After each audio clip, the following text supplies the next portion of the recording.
Hey everyone, it's Lexie. So in today's video I'll be doing my spoiler-free review of Beneath the Keep by Erika Johansen, and this is a prequel to the Queen of the Tearling trilogy. So if you haven't read the original trilogy, I recommend that you don't listen to this review because a lot of what I talk about is kind of explained in the original trilogy, so I don't want to spoil it for you. But essentially the premise of this prequel is that it follows Mace and Kelsey's mother Alyssa, kind of leading up to the events of Kelsey's birth. And I was really excited for this. I reread the trilogy in anticipation for this book, and I think it really helped with kind of better remembering these characters, because it's literally a big family reunion at this point, because it wasn't a happy family reunion, but we get a lot of the main kind of characters who play a role in Kelsey's kind of life.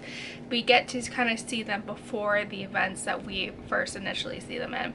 So I really like that. I think this book did a really good job at explaining and exploring some of the background and history of the Tearling that is obviously alluded to, and a lot of the stuff, particularly concerning Kelsey's mother, is kept a secret to her. So I was really intrigued kind of reading that, and I was worried going into it because I do love the trilogy so much. I was worried that this prequel would not kind of live up to the expectations, similar to the Ballad of Songbirds and Snakes. I was worried about it, but this one honestly delivered. Like, I think this trilogy as a whole is very polarizing, but I feel like if you enjoyed this world and these characters, I think you will enjoy this kind of prequel as well. But like I said, I think this book did a tremendous job. I gave it a 4.5 out of 5 stars, and I think my favorite part in here was how it established, kind of expanded on our history and our knowledge of the world that we are familiar with the original trilogy. It really adds some more layers and complexities, not only to the characters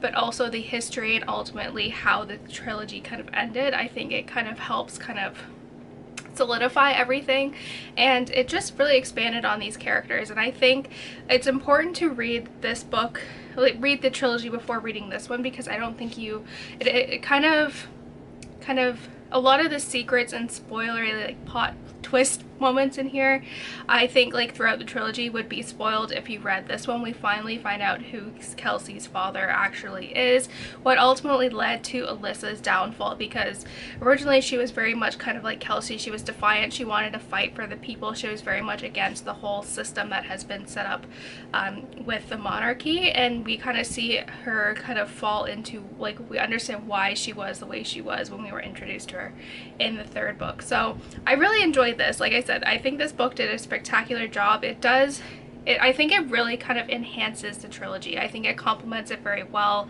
It wasn't a cash grab. It was actually very much expanding on this world and these characters.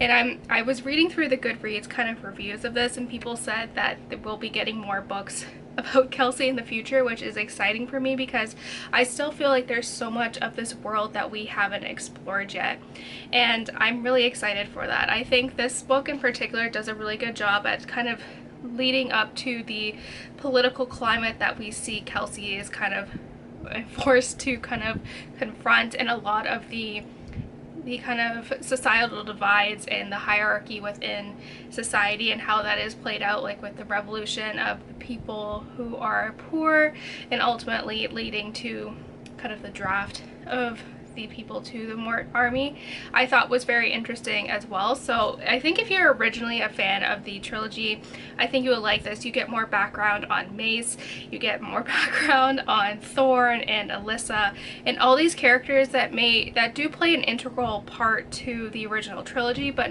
they don't necessarily get a lot of background and character development because it's not really necessary to Kelsey's story. So I was pleasantly surprised by this one. So like I said, I gave it a 4.5 out of 5 stars. So that's it, guys. I hope you guys enjoyed this video. Let me know in the comments below what you felt about this book and all of that fun stuff. So yeah, thank you guys so much for watching. Don't forget to give this video a thumbs up, and I'll see you guys next time. Bye, guys.